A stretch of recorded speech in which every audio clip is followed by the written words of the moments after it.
Beauty मंत्रा। नमस्कार दोस्तों, मैं हूं आपकी होस्ट और दोस्त कल्पिता और आप देख रहे हैं हमारा कार्यक्रम जिसका नाम है ब्यूटी मंत्रा। दोस्तों, आज के एपिसोड में हम बात करेंगे न्यूअर स्किन ट्रेंड्स के बारे में। इस पर हमें जानकारी देने के लिए हमारे साथ मौजूद है डर्मेटोलॉजिस्ट डॉक्टर शेफाली त्रासी जी। तो चलिए उनका स्वागत करते हैं और एपिसोड की शुरुआत करते हैं। नमस्ते शेफाली मैम, आपका ब्यूटी मंत्रा के मंच पर बहुत बहुत स्वागत है। थैंक यू मैम, आजकल हम देखते हैं कि स्किन हेल्थ के बारे में बहुत लोग जागरूक हो गए हैं, ये ट्रेंड को बहुत ज्यादा लोग फॉलो कर रहे हैं, तो इसके बारे में हमारे दर्शकों को कुछ जानकारी दीजिए। 2022 तक मुझे लगता है लोग हेल्दी बॉडी हेल्दी माइंड के बारे में ज़्यादा सोच रहे थे जी, बट कोविड के बाद हम देख रहे हैं कि काफ़ी ज़्यादा लोग स्किन हेल्थ के बारे में भी सोचने लगे हैं जी। अभी स्किन हेल्थ का मतलब क्या? एक healthy, natural, glowing, youthful skin, जी, ये होता है स्किन हेल्थ के बारे में। पहले स्किन हेल्थ को मैंने स्किन को, आई वुडंट से स्किन हेल्थ, बट पहले स्किन को क्रीम्स ये वो लगा के ठीक करना इतना ही एम होता था। जी, बिल्कुल। कि अरे एक्ने आ गया, चलो चलो एक्ने को ठीक करो, अरे सोरियासिस हो गया, अरे चलो उसको ठीक करो, अरे एक्जिमा हुआ उसको ठीक करो। बट अभी स्किन अगर नॉर्मल भी है तो भी उसको कैसे अच्छा रखे, उसको कैसे हाइड्रेटेड ग्लोइंग रखे, उस पर आजकल लोग काम करने लगे हैं। जी। कई बार मेरे पास यंग पेशेंट्स आते हैं या फिर ऑफ कोर्स 30s-40s के पेशेंट्स आते हैं और मुझे बोलते हैं कि डॉक्टर मुझे कोई प्रॉब्लम नहीं है जी, बट मैं स्किन हेल्थ में इन्वेस्ट करना चाहती हूँ, तो मैं वो कैसे करूँ? जी। तो उसको स्किन हेल्थ बोलते हैं कि नॉर्मल स्किन है लेकिन उसको हम मेंटेन वैसे ही अच्छा ग्लोइंग, जी, हाइड्रेटेड उसको मेंटेन करूँ, उसको स्किन हेल्थ ऐसा बोलते हैं। जी। मैम, आपने जो कहा कि जिनके स्किन में कोई भी प्रॉब्लम नहीं है फिर भी वो स्किन मेंटेन करना चाहते हैं, तो मैं आपसे जानना चाहूंगी कि ये स्किन की जो मेंटेनेंस है वो कौन सी एज से शुरू करनी चाहिए? जनरली हम 18+ लोगों को बोलते हैं। जो ट्रीटमेंट्स हम लोग जी, स्किन हेल्थ के लिए करते हैं वो जनरली 18+ रहता है, क्योंकि तभी कैसे चाइल्डहुड हो गया है, एडोलेसेंस हो गया है, लड़कियों के मेंस्ट्रुअल साइकिल्स आ गए हैं, वो अभी बैलेंस हो गए हैं, स्टेबल हो गए हैं, जो एवरी मंथली आना चाहिए। अगर कुछ प्रॉब्लम है तो उसका भी काफी हद तक हम लोग 17-18 साल तक उसको ठीक करने की कोशिश करते हैं। जी। सो एक 18 के बाद हम जनरली हमारे पेशेंट्स को बोलते हैं कि स्किन हेल्थ पे ज्यादा फोकस करें। जी। अगर कोई मेरे पास लड़की आती है और मुझे बोलती है कि मुझे स्किन हेल्थ में इंटरेस्ट है, अगर वो 18 साल की रहेगी तो मैं बोलूंगी कि बाबा अच्छे एंटीऑक्सीडेंट्स ले लो, जैसे कि superoxide dismutase, beta carotene, glutathione, जी, एन-एसिटाइलसिस्टीन, एस्टाजेंथिन, ऐसे न्यूट्रास्यूटिकल्स एंटीऑक्सीडेंट्स में देने की कोशिश करूंगी। उनके प्रिस्क्रिप्शन में मॉइस्चराइजर, नाइट क्रीम, क्लेंजर ये इंट्रोड्यूस करके उनको मैं उनके स्किन हेल्थ पे काम करना चाहूंगी। लेकिन अगर मुझे 18 साल की उम्र में ही कोई लड़की दिखती है कि स्किन इसकी ड्राई है, चैप्ड है, तो फिर मैं उसको हाइड्रो बूस्टर्स, स्किन बूस्टर्स या हाइड्रो बूस्टर्स उसको रेकमेंड करूंगी। अभी हाइड्रो बूस्टर्स माने क्या? जी। हम मॉइस्चराइजर लगाते हैं, क्यों लगाते हैं? स्किन को मॉइस्चराइज रखने के लिए, सॉफ्ट और उसकी नमी बरकरार रखने के लिए। लेकिन मॉइस्चराइजर सुबह लगाया हुआ आपको शाम को रात तक रहता है? नहीं। कई लोगों में जिनको ड्राई स्किन होता है 2 घंटे में निकल जाता है। जी। तो आपको लगता है कि हर 2-2 घंटे में उसने मॉइस्चराइजर लगाना चाहिए? लेकिन वो बहुत हेक्टिक हो सकता है। ऑल्सो वही अगर मैं क्रीम लगाऊं तो फिर एक्ने के चांस होने ज्यादा पॉसिबिलिटी है, तो फिर लगा भी नहीं पाते। तो उन लोगों में अगर मुझे मॉइस्चराइजर वो राइट डेप्थ पे चाहिए तो फिर आई यूज स्किन बूस्टर्स या हाइड्रो बूस्टर्स। जी। हम क्रीम लगाते हैं और फिर मेकअप लगाते हैं, तो लगाते वक्त आधे टाइम वो क्रीम भी चला गया जी, कितनी बार वो एब्जॉर्ब होके निकल जाता है क्योंकि स्किन ज्यादा मॉइस्चर मांग रही है, जी, तो जो लगाया है वो भी निकल रहा है और फिर वापस ज्यादा डिमांड ज्यादा है, सप्लाई कम हो रहा है, तो वहां पे वो स्किन को एडिक्वेटली हाइड्रेट करने के लिए हम ये स्किन बूस्टर्स इंजेक्ट करते हैं पेशेंट के फेस पे। तो ये सिंपल हाइलुरोनिक इंजेक्शंस रहते हैं, हाइलुरोनिक एसिड के इंजेक्शंस रहते हैं जो हम ग्रिड बना के एक पेशेंट के फेस के ऊपर इंजेक्ट करते चले जाते हैं। इसको हम स्किन बूस्टर्स बोलते हैं कि वो राइट लेवल पे, सब डर्मल लेवल पे मैं उसको हाइलुरोनिक को डाल रही हूँ। उसका काम क्या है? पूरा पानी को एब्जॉर्ब करना, स्किन को देना और अच्छी तरह से उसको ग्लो करना। सो वो काम रहता है हाइड्रोबूस्ट। लेकिन कई बार हमने देखा है कि वो सिंपल हाइड्रेशन के वजह से भी वो बंदा इतना, उसका स्किन ग्लो होता है, इतना यूथफुल दिखता है वो स्किन। सो दैट्स व्हाई ये ट्रेंड काफी चल रहा है। पहला था स्किन बूस्टर्स। सेकंड, मैं ग्रोथ फैक्टर्स पे काम करती हूँ। आपने किम कार्दाशियन का नाम तो सुना ही होगा, वैम्पायर फेशियल्स का नाम सुना होगा। अभी ये सब क्या है?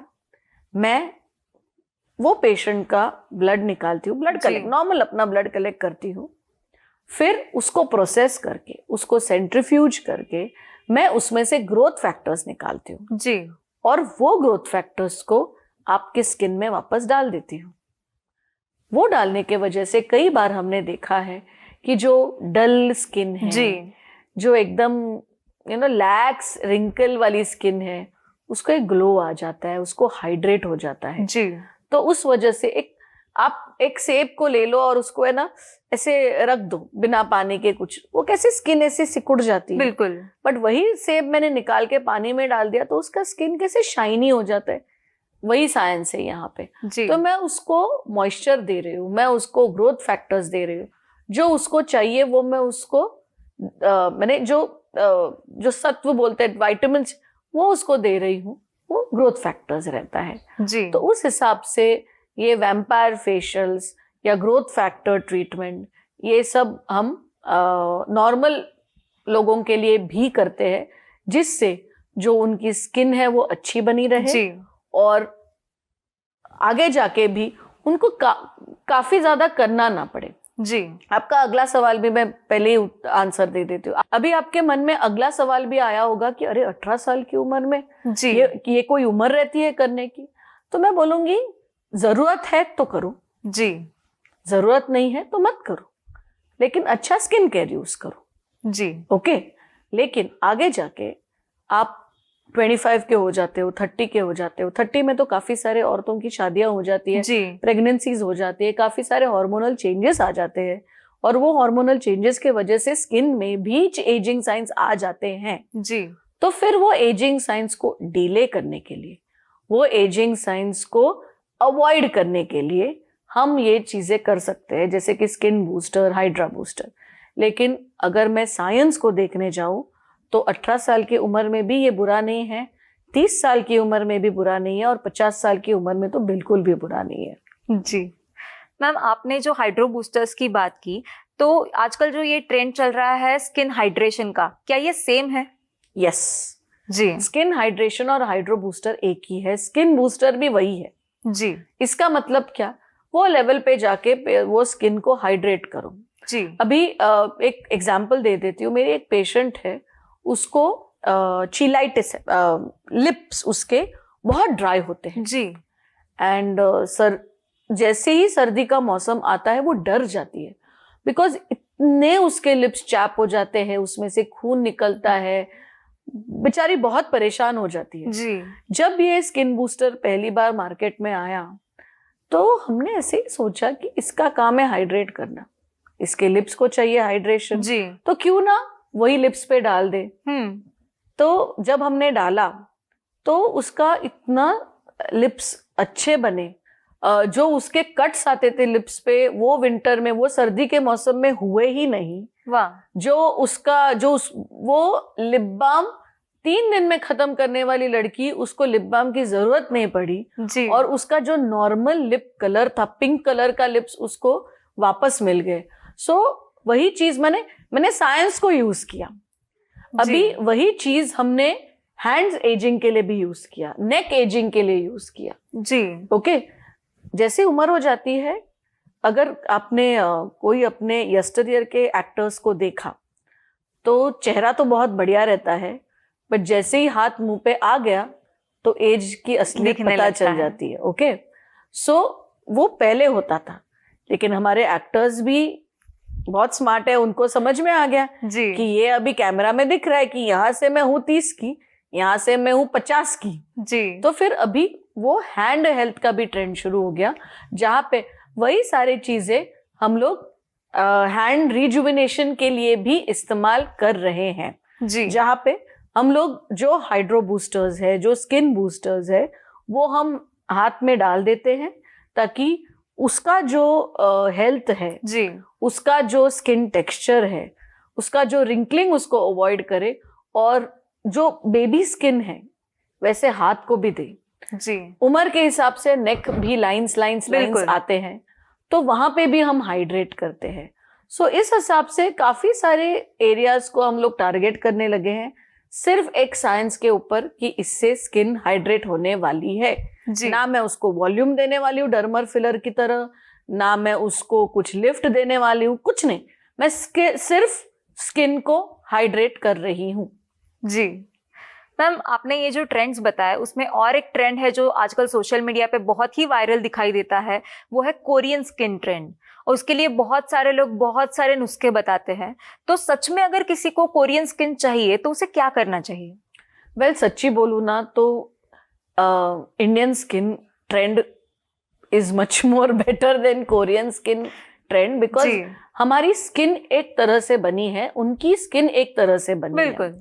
तो आइडियली अगर देखना जाए तो it is next to impossible to achieve a Korean skin. जी okay, however Korean skin trend का मतलब लोगों ने बहुत गलत समझा। जी कोरियन स्किन ट्रेंड का मतलब क्या था? Smooth, flawless, glassy looking skin. जी ओके, जहाँ पे कोई स्कार ना हो, एक अच्छा ग्लो आ जाए, तो ऐसे स्किन को कोरियन स्किन ट्रेंड बोलते थे। कोरियन स्किन एक्चुअली है। तो वो करने के लिए अगर हम अच्छा स्किन केयर यूज करें, अगर प्रॉपर टेक्नोलॉजीज जैसे कि लेजर, जी multi frequency radio frequencies, multipolar radio frequencies, sorry, फिर माइक्रो नीडलिंग रेडियो फ्रीक्वेंसी, ऐसे कई सारे डिवाइसेस है, अगर हम इस्तेमाल करते हैं तो स्किन स्मूथ हो जाएगी। जी पिगमेंटेशन लेजर का इस्तेमाल करते हैं तो स्किन का पिगमेंटेशन निकल जाएगा और बना आपका कोरियन स्किन। जी बिल्कुल। आप हमें कोरियन स्किन ट्रेंड के बारे में बता रही थी, तो उसी के बारे में हम आपसे और भी जानकारी चाहेंगे। अभी कोरियन स्किन को इतना माना जाता है क्योंकि कोरियन स्किन स्मूथ रहती है, जी कोरियन स्किन ग्लोइंग रहती है, ड्यूई रहती है, यूथफुल रहती है।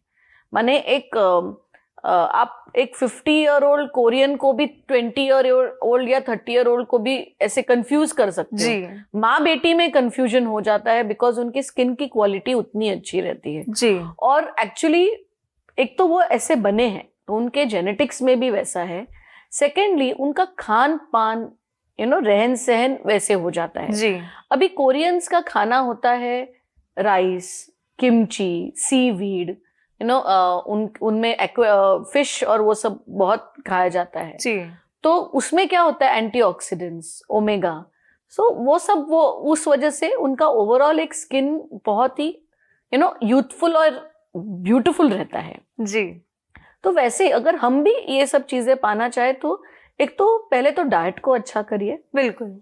सेकेंडली एक उनके पर्सनलाइज सीरम्स रहते हैं, क्रीम्स रहते हैं, मास्क्स रहते हैं, तो अपने जो स्किन को सूट करे वैसे मास्क्स, वैसे सीरम्स अगर हम रेगुलरली इस्तेमाल करें, अगर आपके स्किन को वो सूट कर रहा है, वो सबसे ज्यादा इम्पॉर्टेंट जी। चीज रहती है। तो ऐसे सीरम्स को, ऐसे क्रीम्स को, मास्क्स को अगर हम रेगुलरली यूज करें तो हमारी भी स्किन अच्छी, ग्लोइंग, यूथफुल बनी रहेगी। जी तो ये रहता है कोरियन स्किन केयर। उन्होंने पहले से ही स्किन को जाना है, उसको मेंटेन करने की कोशिश की है, जी और बाय गॉड्स ग्रेस उनके डाइट वाइट में भी वो मैंने इट्स अ सपोर्टिव डाइट जी जो हमारे भी पहले इंडियन डाइट में होता था। बिल्कुल हमारे जो पूर्वज खाते थे और हमारे खाने में अभी बहुत ज्यादा फर्क आ जी। गया है।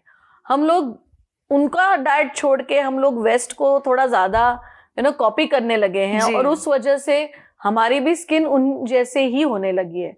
अदरवाइज अगर हिस्ट्री को आप देखते हैं तो इंडियन स्किन कुछ बुरा नहीं था। इंडियन बिल्कुल। ब्यूटी बिल्कुल जो बोलते थे पहले, वो हम लोग वैसे ही अगर अपना डाइट अच्छी तरह से मेंटेन करें तो we can get that also. And instead of a Korean skin trend हम लोग एक इंडियन स्किन ट्रेंड शुरू कर सकते हैं। बिल्कुल। सो अपना रहन सहन, अपना डाइट जो हम इस्तेमाल कर रहे हैं स्किन को, अगर बहुत ज्यादा दूसरों को बिना एप किए हुए अपने ही चीजें अच्छी तरह से, सीरम्स, क्रीम्स, मास्क अच्छी तरह से यूज करें तो I think we can reach there. जी बिल्कुल। मैम, बात जब कोरियन स्किन ट्रेंड की चल रही है तो सोशल मीडिया पे आजकल बहुत लोग बोलते हैं और बहुत सारे मार्केट में ऐसे प्रोडक्ट्स भी आ गए हैं जो बोलते हैं कि राइस वाटर उनमें यूज किया जाता है, तो घर में राइस वाटर बना के उसका स्प्रे लगा लो तो स्किन कोरियन जैसी हो जाएगी, तो क्या ये सच है? वेल एक्चुअली आप जो बोल रहे हो वो तो राइट है कि कोरियन स्किन केयर में राइस वाटर को बहुत इम्पोर्टेंस दिया जी। गया है। And actually to a lot extend it is true. जी rice water has very good properties and अगर हम उसको इस्तेमाल करें जी in the long run, yes ये अच्छा इम्प्रूवमेंट हमें दे सकता है।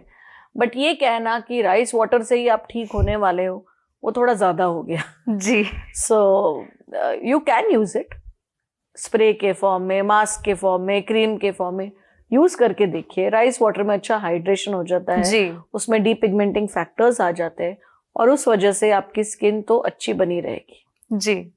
मैम, ये जो ट्रेंड्स की हमने बात की, इसके अलावा ऐसे कौन से ट्रेंड्स हैं जिनको लोग बहुत ज्यादा फॉलो कर रहे हैं? अभी फिलहाल में 2022-23 तक हम लोग ग्रोथ फैक्टर्स पे बहुत काम कर रहे थे, जिसको हम लोग platelet rich derived growth factors बोल रहे थे, या फिर जो खून से, जो मैंने पहले आपको बोला कि हम लोग पीआरपी करते हैं, फिर जीएफसी करते हैं, तो जहाँ पे मैं आपका ब्लड निकाल के उसमें से ग्रोथ फैक्टर्स निकाल के वो आप में इंजेक्ट करती हूँ। बट कई लोग इंजेक्शन को ना बोलते हैं, तो क्योंकि उनको एक इंजेक्शन से डर लगा रहता है, तो फिर उसमें एक एक्सोसोम्स करके आया है। जी अभी बहुत कंफ्यूजन रहता है कि ये एक्सोसोम क्या है, ये ग्रोथ फैक्टर क्या है, सब तो सेम ही है। नो, ये सेम नहीं है। ग्रोथ फैक्टर्स में मैं आपका ब्लड निकाल के आपके ग्रोथ फैक्टर्स निकाल रही हूँ। जी एक्सोसोम्स में मैं स्टेम सेल्स से काम करती हूँ। ओके जी। तो पहले जो स्टेम सेल्स आए थे वो सारे फिश डिराइव्ड स्टेम सेल्स थे। जी ओके अभी फिर प्लांट डिराइव्ड हो गए, और अभी तो ह्यूमन डिराइव्ड स्टेम सेल्स भी मिल रहे हैं मार्केट में, और वो हम पेशेंट को लगाते हैं, उसका ट्रीटमेंट करते हैं, तो ब्यूटीफुल रिजल्ट्स हम देख रहे हैं। माने हेयर के लिए होता है, वो स्किन के लिए होता है। जी तो ये ट्रेंड अभी आने लगा है, उसको हम एक्सोसोम्स बोलते हैं, जहाँ 5 मिलियन या 10 मिलियन स्टेम सेल्स एक छोटे पाउडर के फॉर्म में आता है, और उसको हम लोग फिर रिकॉन्स्टिट्यूट करके पेशेंट में या फिर मीजोथेरेपी से इंजेक्ट करते हैं, या फिर नॉर्मल अपने नीडल से इंजेक्ट करके हम पेशेंट के लिए पेशेंट के कोई प्रॉब्लम को ठीक करने के लिए इस्तेमाल करते हैं। One more thing that has come is, मैं आपका ब्लड निकाल के उसमें से भी स्टेम सेल्स निकाल रही हूँ, उसके पर्सनलाइज्ड क्रीम्स बना रही हूँ, सीरम्स बना रही हूँ, और वो आपके फेस पे लगा रही हूँ। So these things are coming. जी पहले भी 2015 में ऐसा एक ट्रेंड आया था जहाँ पे मैं आपके बक्कल म्यूकोजा से cleansers, day cream, night cream बनाऊं, बट अनफॉर्चुनेटली उसका कॉस्ट बहुत ज्यादा होने की वजह से वो इतना चला नहीं मार्केट में।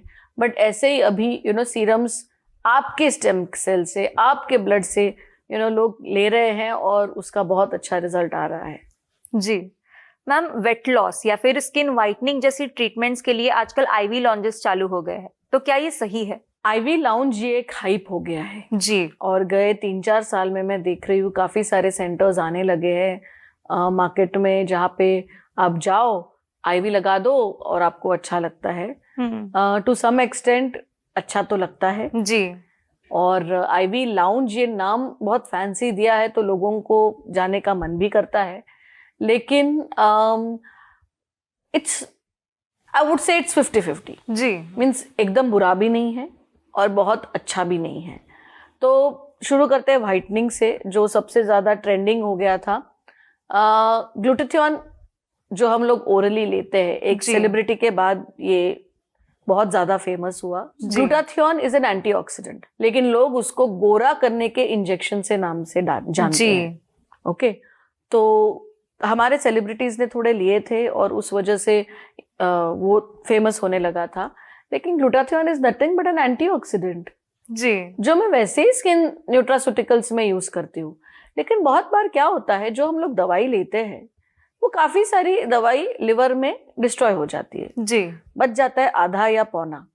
वो पौने दवाई में से उसको पूरे बॉडी में जाना होता है। सो उससे अच्छा अगर मैं इंजेक्शन से वही चीज डालूं तो ज्यादा अवेलेबल रहेगा जी। स्किन में, बॉडी में, तो ज्यादा इफेक्ट भी ज्यादा अच्छा रहेगा। तो उस वजह से वो व्हाइटनिंग का जो ग्लो का है result, I wouldn't say whitening is actually very wrong word to use, जी। जो ग्लो का रिजल्ट आता है वो ज्यादा अच्छा दिखता है। इस वजह से आईवी लाउंजेस और आईवी ग्लूटाथियोन इंजेक्शंस काफी मार्केट में फेमस हुए हैं। जी। अगर आप बोलो कि उसका इफेक्ट है तो ऑफ कोर्स है, लेकिन कोई भी ट्रेंड की तरह अगर मैं उसको बंद कर दूं तो my skin will go back to what it was. जी। It will never go worst. बुरा कुछ नहीं होने वाला है, बट अगर आप कोई चीज अपने स्किन को आप दे रहे हो और फिर बंद कर देते हो तो फिर उसका इफेक्ट धीरे धीरे धीरे धीरे कम होने वाला है and we'll go back to what we were. जी। वो रहा व्हाइटनिंग का। वेट लॉस के लिए भी काफी सारे इंजेक्शंस आए हैं जो आइडियली आपके शुगर लेवल्स को और पैनक्रियास को हेल्प करता है। जी। And they are working very good. लेकिन हर कोई उठ के ये इंजेक्शंस नहीं ले सकता क्योंकि उसके long term medical side effects है। जी। तो मेरा यही कहना है कि अपने फिजिशियन को मिलो, अपने एंडोक्राइनोलॉजिस्ट को मिलो, देखो कि ये इंजेक्शन आपके लिए है क्या, जी। और फिर वो इंजेक्शन ले लो। तब कहीं जाके आपको वो इंजेक्शन का फायदा होगा, ना कि नुकसान हो। ऐसे तो लाउंजेस में मैंने हैंगओवर के लिए देखा है, हेयर ग्रोथ के लिए देखा है। So these are nothing but multivitamin which is put in, अपने सलाइन के बॉटल में डाल दिया और आपको दे दिया। जी। तो वो पहले के जमाने में भी होता था कि अपने को वीक लग रहा है, गए डॉक्टर के पास, मल्टीविटामिन का लगा दिया। बट आई वुडंट से कि वही चीजें यूज होती जी। है। अभी काफी सारे नए नए फॉर्मुलेशंस आए हैं जो डाले जाते हैं। सो इसलिए मैंने बोला ना, आई हैव वेरी 50-50% जी। Opinion about it. अगर बहुत जरूरत है तो प्लीज ले लो, अगर जरूरत नहीं है, आपको लगता है कि गोली से आपका हो सकता है काम, तो उससे करने की कोशिश करो। तो बुरा भी नहीं है, लेकिन बहुत ज्यादा कि उससे आपको ओरल कुछ नहीं लेना पड़ेगा और ऐसा भी नहीं है। जी। एंड में सबको सब कुछ मेंटेन करना ही पड़ता है, और अगर करे तो अपने लिए ही अच्छा है इन द लॉन्ग रन। जी बिल्कुल। मैम, जो पेशेंट्स ऐसे हैं जो ये ट्रीटमेंट्स लेना चाहते हैं, ये सब ट्रीटमेंट्स करना चाहते हैं, उनके लिए आप क्या मार्गदर्शन करेंगी, क्या टिप्स देंगी? वेल, ये स्किन ट्रेंड्स में दर्शकों को बोलना चाहती हूँ कि बुरे नहीं है, अच्छे हैं। स्पेशली स्किन हेल्थ के बारे में, जहाँ पे आपको आप कैसे दिखते हो, स्किन आपकी कैसी है, ये अगर आप मेंटेन करना चाहते हो तो बहुत अच्छी बात है। एक्सोसोम्स जो अभी मार्केट में आए हैं वो भी बहुत अच्छा ट्रीटमेंट है। एंड फाइनली हमने बात की आईवी लाउंजेस के बारे में, वो भी काफ़ी अच्छा है, मैं बुरा नहीं बोलूँगी। लेकिन आप जो भी करना चाहते हो पहले देखो आपको इस चीज़ की ज़रूरत है कि नहीं है। तो go to a genuine dermatologist, understand, पहले खुद के स्किन को जानिए। एक एक्सपीरियंस फिजिशियन, एक एक्सपीरियंस डर्मेटोलॉजिस्ट के आंखों से जानने की कोशिश कीजिए एंड फिर ये चीज़ें करना चालू कर दीजिए। ये ट्रीटमेंट्स मार्केट में आए हैं तो जाहिर सी बात है कि इसका कुछ तो फायदा है, और अभी इसको 3-4 साल हो गए आके भी, हमें इस्तेमाल करके भी, पेशेंट के ऊपर रिजल्ट्स देख के भी। So these treatments are here to stay and these treatments सिर्फ अच्छी तरह से करो, कोई भी चीज़ का बहुत ज़्यादा मत करो। जी। एंड जैसे मैं हमेशा बोलती हूँ, हर एक इफेक्ट का साइड इफेक्ट रहता है, तो वो साइड इफेक्ट से थोड़ा बच बच के करो, तो it is a wonderful treatment. जी बिल्कुल, thank you so much ma'am, आपने बहुत ही अच्छी जानकारी हमें दी। आपने अपना कीमती समय निकाला और आप यहाँ पर आई, इसके लिए आपका बहुत बहुत शुक्रिया। Thank you. दोस्तों, अब अपनी होस्ट और दोस्त कल्पिता को इजाजत दीजिए, फिर मुलाकात होगी ब्यूटी मंत्रा के अगले एपिसोड में। तब तक अपना ख्याल रखिए। ब्यूटी मंत्रा